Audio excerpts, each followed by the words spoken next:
Helen नाम की 91 वर्षीय महिला जब अदालत में पहुंची तो पूरा कमरा शांत हो गया। वह बहुत कमजोर दिख रही थीं। उनके हाथ कांप रहे थे। उन्होंने अस्पताल का गाउन पहन रखा था और उनके हाथों में हथकड़ी लगी हुई थी। उन्हें देखकर कोई भी नहीं कह सकता था कि उन पर गंभीर चोरी का आरोप लगा है। हेलन और उनके 88 वर्षीय पति जॉर्ज की शादी को 65 साल हो चुके थे। हेलन हमेशा अपने पति का ख्याल रखती थी। जॉर्ज को दिल की बीमारी थी और उन्हें हर दिन कई दवाइयां लेनी पड़ती थीं, जो उनकी जिंदगी के लिए बहुत जरूरी थी। एक दिन बीमा से जुड़ी गलती के कारण उनका स्वास्थ्य बीमा बंद हो गया।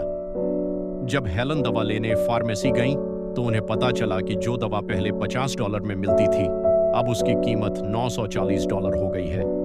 उनके पास इतने पैसे नहीं थे। 3 दिनों तक हेलन ने अपने पति को बिना दवा के तकलीफ में देखा। उनकी हालत लगातार खराब होती जा रही थी। हेलन समझ गईं कि अगर जल्द दवा नहीं मिली तो उनके पति की जान खतरे में पड़ सकती है।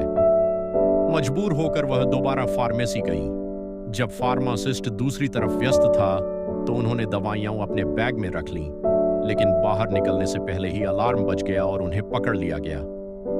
अदालत में हेलन रोते हुए बोली, माननीय जज साहब, मैं चोरी नहीं करना चाहती थी। मैं सिर्फ अपने पति की जान बचाना चाहती थी। यह सुनकर जज मार्कस ने तुरंत आदेश दिया कि उनकी हथकड़ियां खोल दी जाए।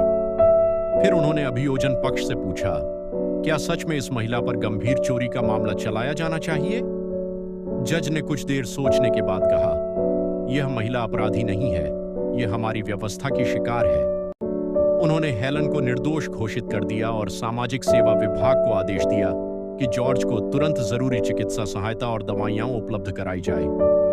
बाद में जब पत्रकारों ने जज से उनके फैसले के बारे में पूछा तो उन्होंने कहा, कभी-कभी न्याय का मतलब सिर्फ कानून का पालन करना नहीं होता। न्याय का मतलब यह भी है कि हम समझें कि कब व्यवस्था लोगों के साथ अन्याय कर रही है। हेलन चोर नहीं है, बल्कि एक ऐसी पत्नी है जिसने अपने पति की जान बचाने के लिए सब कुछ दांव पर लगा दिया। इस कहानी का संदेश है कि सच्चा न्याय केवल कानून नहीं, बल्कि इंसानियत और करुणा को भी समझता है।